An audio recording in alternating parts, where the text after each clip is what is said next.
Well, first and foremost, thank you so much for taking the time. I'm curious, what brings you to the city of Toronto?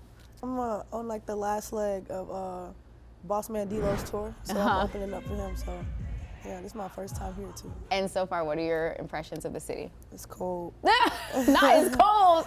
It's cold, and I wore shorts because yesterday it wasn't that cold. Yeah, Toronto is like a liar when it comes to weather. Like, we'll tell you one thing, and the next thing you know, we contradict ourselves here. Exactly. Y'all got too much traffic too. Noted. We'll pass that feedback along. But let me tell you something. Going on your Instagram, if I'm like really following where you're going, you are sending a lot of people for a loop with the posts that you've been posting. Oh, yeah. So many people obviously excited to just learn your next steps, your visions of what's coming next for you and your career.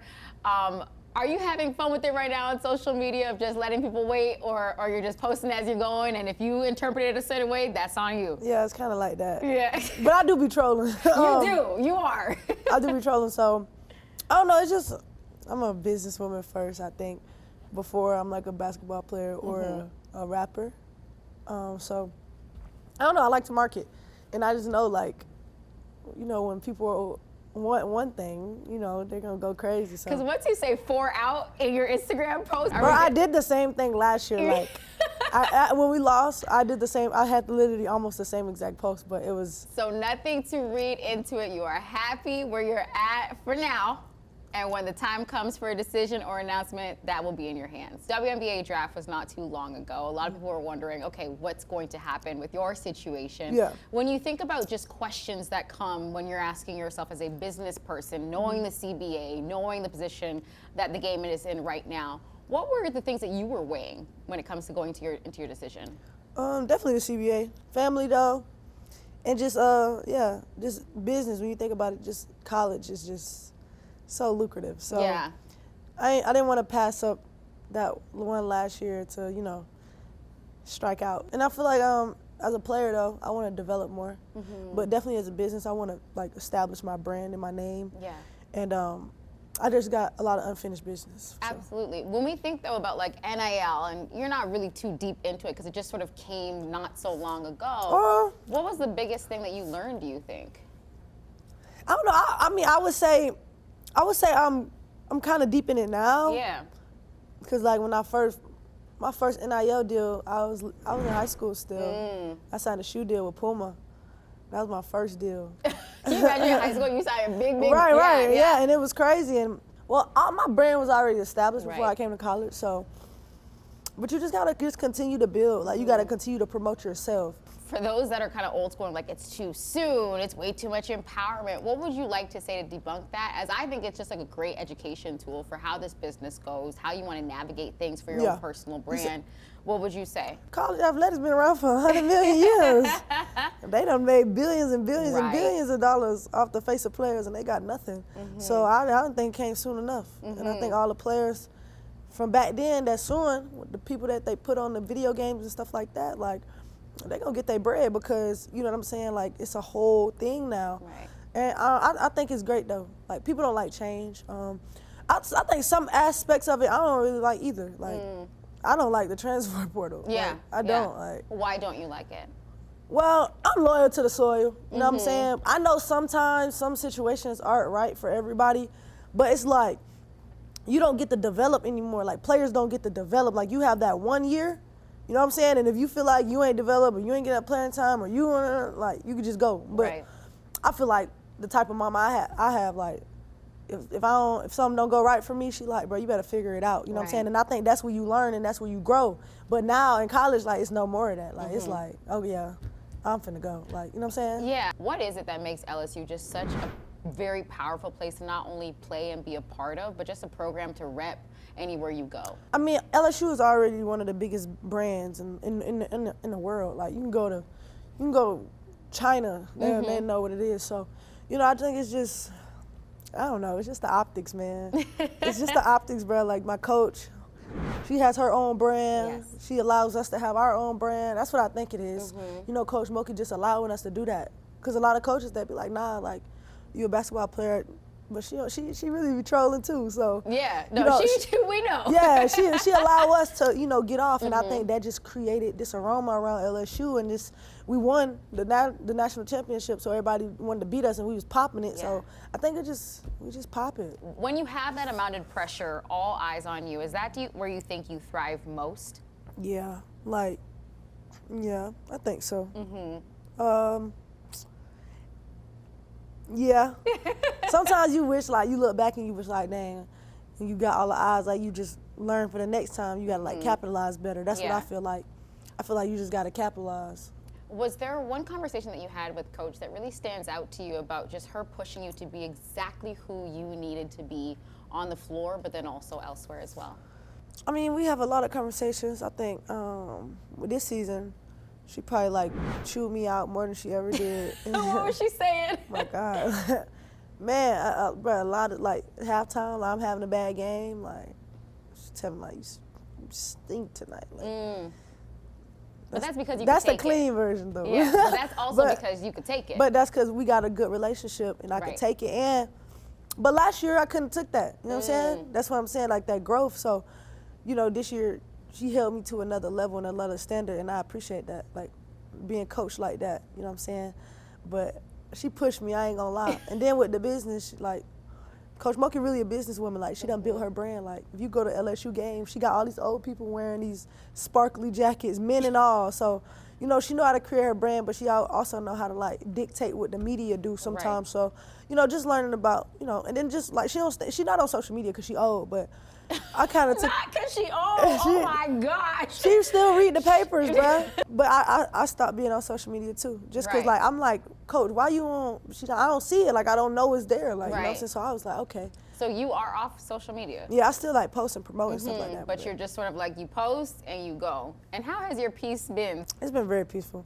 Social media is toxic. Twitter is toxic. Yes. And I think now like it's just like a lot of people, they converse around, women's basketball and college players, and sometimes you don't really want to see it. So I just been off the media, and it has been peaceful. How have you seen the landscape of women's basketball grow, and specifically at the collegiate level? Man, it's huge. It's huge, it's huge, it's huge. Like, it's a real business, you know what I'm saying? Like, it's a real deal business and a real deal industry, and it's growing at such a rapid rate. And I think women's sports in general has just become huge, from like soccer to basketball. And I think like it's just, people are watching and the eyes are on there, and it's not like, some people thought it was gonna be a thing where it's like, okay, it's hot right now, but it died down. But I think it's getting bigger and bigger, and as changes come and more stars come, and they go to the W, like it's that little ecosystem from WNBA to the W is gonna be huge, and it's trickling down to high school. Like, man, like if I had a daughter or if I had a kid, as soon as they start walking, we doing basketball right in the left hand, tennis ball right in the left hand. Calf raises, I need them done every day. Because you get it, like, bro, like, you don't got to go work a job in high school. You Run. NIL. We finna be straight now. But no, that's like that's where my mind is. That's where a lot of other people are. Like, it's such a big, and if people know how to manipulate it and just do it the right way, then, like, you could be successful. Well, I mean, we're watching March Madness go down, and obviously it helps to spark the conversation around the draft class and what's to come in the WNBA. But I'm also sitting there like, hold on, next year is about to be wild. Yeah, it's about to be loaded. Have you kind of taken stock of just what the field is going to look like? Because there's so many new people coming out and new names that we're also learning, but then also people that you have played as well. What do you think about the upcoming draft class? I'm very excited to be a part of it. This is next draft class gonna be a great draft. Loaded. It's gonna be loaded. Yeah, and here I am like, well then let's talk about Toronto, because you know that they get in the Look, this is my second interview. My first interviewer, he wore the Toronto Tempo shirt. I was saying, like, listen, you better get used to the cold, because that might be a situation. But also, I'm sure this was a dream of yours to play at this platform, at this stage. You know that there's more options now. Yeah. Has it crossed your mind that maybe north of the border could be an option? Yeah, anywhere could be an option. I mean, quite frankly, I don't really have a choice. It's about who take a chance on me. And I'll be grateful to, you know what I'm saying? We'll get the traffic sorted out by the time you get up please, there, I promise. just fix the roads. Bro, when I was flying down, I was like, the building, like the architecture, like you could see it from the plane. Like it was beautiful. So I'm ready to explore the city a little bit more. And then also too, I think with the franchise that makes it so special is Serena Williams is part owner in that. Yeah. Does that sort of weigh into like, okay, maybe that could be? Yeah, I love Serena. I love her whole family. Her daughter Olympia, she's gorgeous. Her husband, we're super cool. So, you know, it's just like whatever situation, like however God lay it out, that's how it's gonna go. And that's kind of how I've been taking this whole journey. Like, I can't control it, so I just gotta do the right thing and then allow my situation to roll out right in front of me. Absolutely. One thing I love and sort of like just watching you is you know exactly who you are, you know what you want, you know what you like and what you don't like. And if things are gonna happen, it's gonna happen on your terms.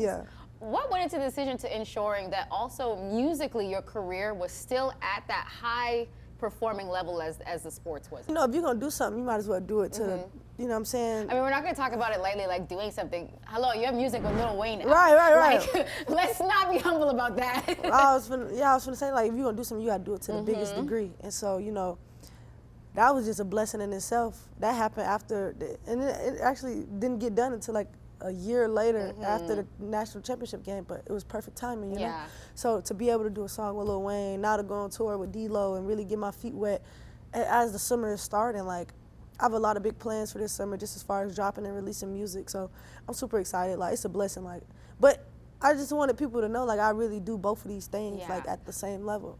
So when I won the national championship, I'm like, bro, I have to go do something big on the music side, you know what I'm saying? So it don't drown out, like, oh, she's just a basketball player, but she rap though. But like, you're equally passionate about both. Exactly. When did you fall in love with music? Like, when did that start? Because now we're seeing the fruits of the labor, right? From like just like a label standpoint, a music standpoint. But when did you really realize, like, oh, I got something? Well, I didn't. I've been like that since I was young. I've always loved music, but when I found out my father was a rapper and I listened to all his music, that's when I kind of fell in love with it in a whole nother realm, you know what I'm saying? And I released my first project when I was like 8 or 9. Who listened to that project first? My mama probably. We printed CDs, like I had a meet and greet and everything. Not you out there heading up CDs in the corner. It was called Y'all Know Flau'jae. And it had like 6 songs on it. I was getting booked too, it was crazy. You remember? I was getting booked, like I was doing parties at the Super Goose. How old? Bruh, I had to be like 8, 9. Like, 8, 9 in the clubs? No, yeah, sometimes in the club. My first performance was in the club. At my dad's birthday party, You are not easy. You are not easy. I've been like, so I'll be telling people I've been doing this for a while. So, you know, it's beautiful to see how everything's happening. But it's like, dang, like, I didn't know how it was gonna happen. Like, I thought for sure I was just gonna blow up off music. I wasn't even really trying to go to college at that time. I never even thought about it. It wasn't even on my brain, right? And then, but see, just things unfolded in a different way. So it's a blessing. You know, for me, like, Lil Wayne's just like the GOAT for my generation. So I'm here trying to figure out, do I ask you, like, who is, like, the person that you would like to collaborate the most? Because I feel like when it comes to the list of who you can, you have touched the top. I told my mom that. I was like, all right, who am I going to do a song with after this? Who else? Like, who am I going to rock with? Is there a list of people that you're just like, just for your style, just for your flow, that you're like, okay, we could complement each other on a record? My top is like Adele, Rod Wave, J. Cole, and